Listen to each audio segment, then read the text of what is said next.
Bom, agora que nós já avançamos lá no detalhamento dos custos, né? Mas ainda não fizemos os projetos complementares, elétrico, estrutural, hidrossanitário, a gente vai fazer um processo de viabilidade com os custos que a gente já tem em mãos, baseados no anteprojeto, né? Naquele projeto arquitetônico que o engenheiro ou arquiteto produziu para a gente. Com aquele projeto, aliás, é possível a gente avançar muito no estudo de custos, tá ok? Lembrando que a parte elétrica, hidrossanitária, estrutural, tudo isso, a gente senta com os profissionais e faz uma estimativa junto com eles. Lembrando que são profissionais que estão acostumados com esse tipo de obra. Então, se você for fazer uma casa, trabalhe com um profissional que esteja acostumado a desenhar e projetar a casa. Se for fazer um prédio, a mesma coisa, galpão, enfim, né? Prédio comercial. É importante a gente estar assessorado com esses profissionais justamente em função dessa fase, que a gente precisa de ter números ali aproximados antes da gente continuar fazendo investimentos, tá ok? Então agora a gente vai dar uma olhada aqui na planilha. Essa planilha é a mesma planilha de viabilidade que nós vimos no módulo anterior. Acontece que agora a gente vai trazer para cá os valores, por exemplo, de venda e de custo, o valor de venda já validado pelas imobiliárias. Então, eu fiz a apresentação lá nas imobiliárias, eu tinha um determinado valor e ajustei ele aqui agora. Então, o preço de venda agora está em 295 mil. Se a gente der uma olhada aqui, ele estava antes em 299 mil. Tá? Então, nós ajustamos o preço de venda para 295 mil depois das reuniões de viabilidade com as imobiliárias. Então, teve um ajuste da viabilidade preliminar aqui para a viabilidade detalhada.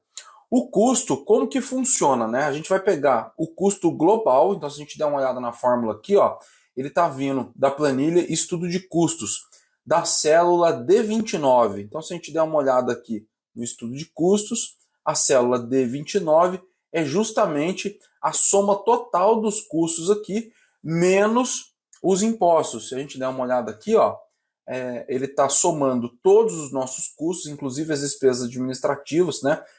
Só não está somando as despesas de vendas, que a gente já conversou aqui. Então, ele está trazendo daqui o custo, ou seja, nós vamos pegar o custo real do projeto. Claro que ainda a gente tem algumas estimativas aqui. Então, por que a gente vai fazer essa viabilidade preliminar agora? Porque a partir de agora, se a gente quiser avançar e detalhar e refinar ainda mais o nosso estudo de custos, a gente precisa fazer um investimento. A gente precisa investir em estudo de solo, a gente precisa investir no projeto de bombeiro, no projeto elétrico, no projeto hidrossanitário, para a gente poder ter mais detalhes e aquilo que era antes uma estimativa lá dentro do nosso custo se tornar então realidade, como é o caso da alvenaria, da laje, daqueles itens que a gente já conseguiu avançar bem neles. Tá ok? Então a gente traz o custo para cá. Então agora a gente tem o valor de venda da unidade já validado e ajustado pela imobiliária. Então esse é o valor que vende. Tá? Então a gente tem 28 unidades. Se a gente multiplicar pelo valor validado, nós vamos chegar num VGV de 8.260.000 reais. Esse também pode ser, aqui nesse lugar aqui, o valor de venda da casa. Então você vai mudar aqui para apenas uma unidade. Você vai vir para cá, ao invés de 28, aqui seria uma unidade, olha lá, o valor fica 295. Tá ok? Aqui são 28, na verdade, né?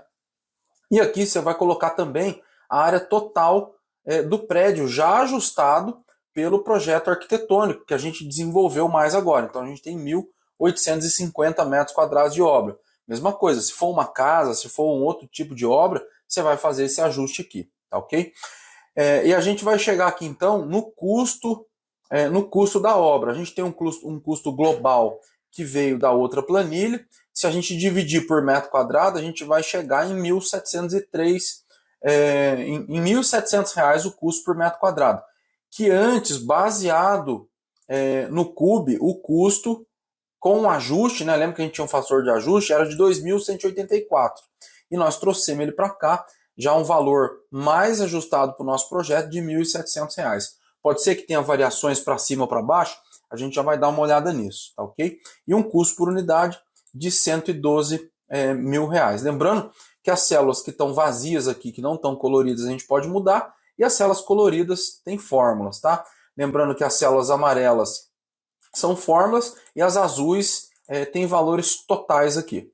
Então a gente tem um resultado bruto, que é o valor de venda menos o custo, né? Para a gente entender se o negócio parece ser viável. Ou seja, o que a gente vai fazer? Nessa célula aqui de resultado, a gente vai pegar o nosso VGV menos o custo de obra. E a gente vai chegar no resultado aqui de 5 milhões de reais. Tá? E a gente tem um resultado bruto por unidade de 182 mil reais. Lembrando que aqui a gente precisa ainda tirar o terreno, os investidores, a nossa administração e pagar todo mundo aqui que participa. Né?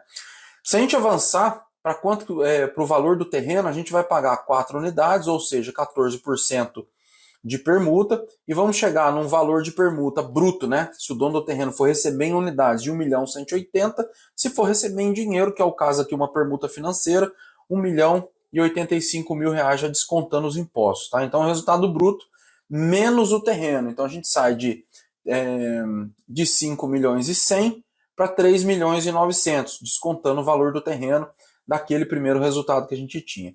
Depois a gente avança para cá, para as despesas de vendas. Então nós vamos ter aqui 4% de impostos e 4% de comissão, 660 mil de despesas de vendas, que é exatamente o valor que a gente tem aqui, 660 mil de despesas de vendas que a gente está tirando aqui agora. Tá? Um total de despesas de vendas por unidade de 23 mil reais. Agora a gente vai pegar aquele subtotal 1, que era o resultado bruto menos o terreno, e vamos fazer o subtotal 2, que é o resultado bruto menos o terreno, menos as despesas de vendas. E vai sobrar para nós aqui, então, 3.267 mil reais.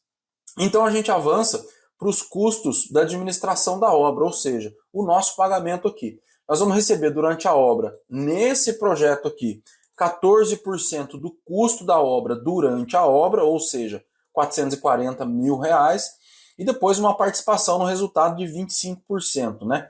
Que vai dar uma participação aí de 816 mil, totalizando o custo total da administração de 1.250.000, que é o somatório aqui, né?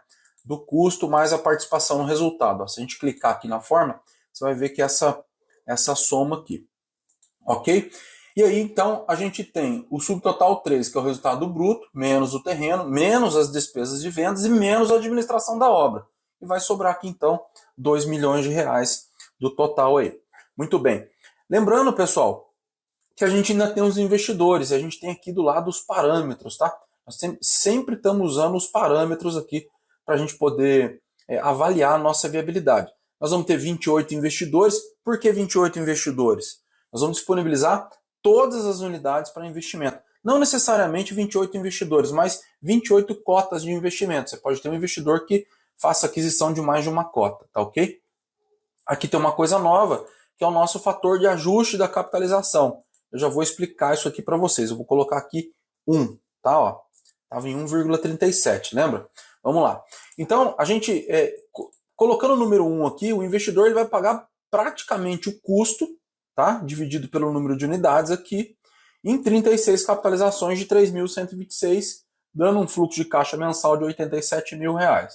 Um resultado líquido de venda de 2 milhões de reais praticamente, que é esse resultado aqui do subtotal 3, tá?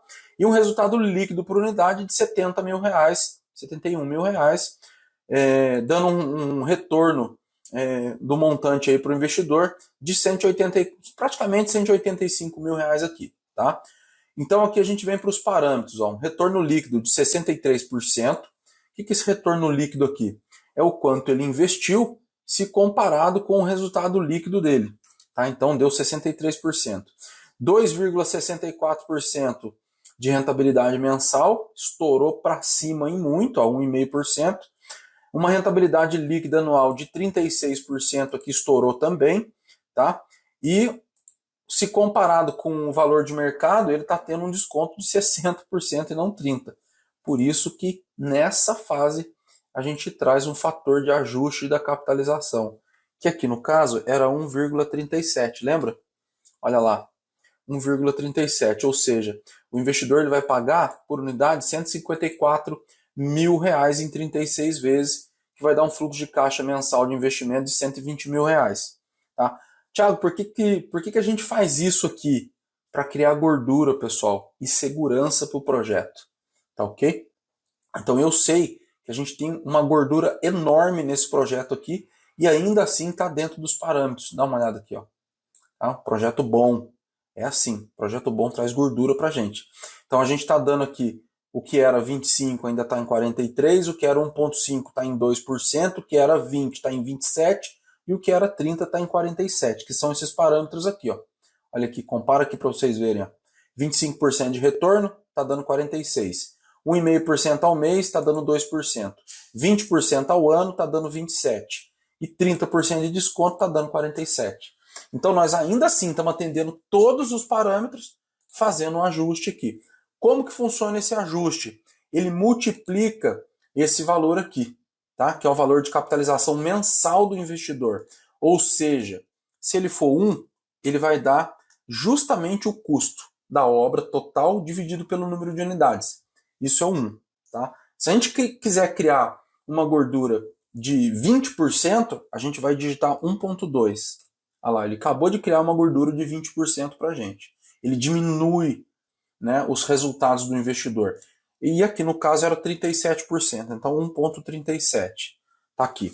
Essa é uma primeira linha de controle de risco nosso, criar gordura aqui nesse momento.